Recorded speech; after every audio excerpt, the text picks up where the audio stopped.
So here we are seeing an overhead view looking over the full Taliesin estate. Down and to the right is the Hillside Homeschool. In the middle of your screen is the Midway Farm. That's kind of in the treed area. And then very up and left around that circle drive, that is Taliesin itself. Now we're going to zoom in a little closer into Taliesin. Boy, does 20 seconds go by fast sometimes and slow others. Right in the middle of your image, horizontally and vertically, you'll see a tree, and that marks where the T-circle is what we're going to be talking about. What I'm going to be focusing in on here today is kind of leading you through a little bit of that process. But first, let's go back to 1912. This is a picture of the T-circle in 1912 from Clarence Fuhrman. And so we can see how it looked back then, because another thing I think we're going to see, and we see in a lot of these presentations, but it's just change over time, and that is something that is true of all Wright buildings, especially Taliesin. And now we've switched into the view, just skip a little ahead to after the work was completed. This is a view taken just a couple weeks ago from the same vantage point, that is the same fireplace mass over there to our left. And so we can see how that has changed over time.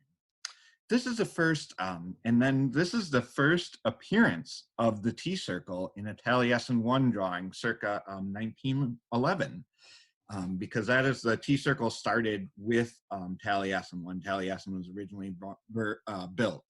And so now, without further ado, this is where it started. This is what it was looking like when we started in. As I said, the T-circle was started in 1911. We have pictures of Taylor Woolley, one of his workmen, working on it, actually. And that's how we knew there weren't any foundations, actually. And now, before we start our work, this is a plan view that was done by our office. The shaded areas show you where there is stone loss, and then the dark black areas are the cracks, and then those are numbered. You might do that. You might see that in like a grid, in a plan for like structural grid. And then this is an elevation of the same thing to kind of understand and be able to talk about what we're doing. And then we were able to use the cracks, were basically already pre-broken areas that we were able to jack against. So we were able to use those. We were able to use, let's say, what the site gave us in that instance. Now we'll zoom into one of the cracks. I believe this is crack 7, but I don't quite remember them all at this time. And so you can see this is before our work here. And this is sort of what it looked like before we've got to start doing the hard digging and kind of slow. It's a period of slow, subtle steps. So the first, obviously, was take pictures and document that. And then we started to dig underneath the T-circle. Well, you don't want to start digging underneath massive blocks of stone without some support and kind of going slow. So that's what you're seeing here is some jacks in place to help us hold it and also push it subtly. Didn't need to push it very much. This is another image just giving you a longer view of that. And so that allowed us to excavate underneath. And what you see here is the formwork for the grade beam, and then below that are piers that extend 4 feet to get us below the frost line. And this image, again, to the left is where that crack was, and then this shows you the finished line of the grade beam. And then underneath that, we had to also pack some mortar just to close any gaps there. And we had to do a little, you'll see, we had to do a little work with that to work with the grade, so we didn't have any concrete exposed. Here it is with all of that underpinning complete. You can see that it's over on the left and it's kind of going around and has some little steps in it, help with water retention, help to move water away from it. And then you can see we started on the next step. And then here it is when it's here it is at the end with the stones that we had taken away, replaced in place, the mortar replaced, and then you can see some places where we had to do some repointing.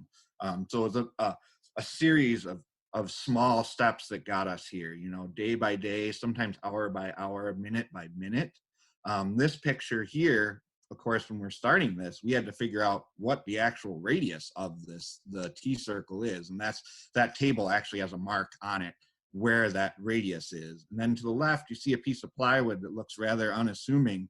That's pretty important to us because that was a piece of plywood that helped us keep track of the radius as we were going around. So we're making sure that we're laying the stones in the same pattern. So there were a lot of different things that we use, levels and transits. Now we're seeing a picture of the seating area before we did the work. What you can see here is there's been some loss and deterioration, and of course you see a lot of parging. Parging is typically where you use mortar and go over a surface.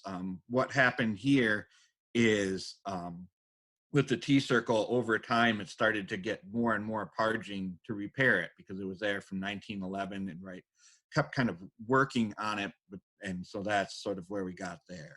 Now you can see, I thought it's sort of nice, maybe cheating a little bit, but it is sort of nice to see them side by side. On the left is the complete, and on the right is where we started. So that's sort of how we're, just to give you an idea of how it looks. And then here, just to talk about the change over time again, is the 2020 view on our left, and on the right is the 1912 view.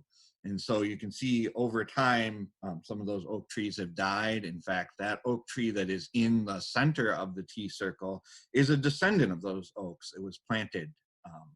And now I'd just like to take a minute to hear Mr. and Mrs. Wright are enjoying the T-circle in the 1950s or so. And I would just like to thank Mr. and Mrs. Wright, and of course the Taliesin Fellowship for building these buildings, and then my appreciation to our preservation team for all the work that they do.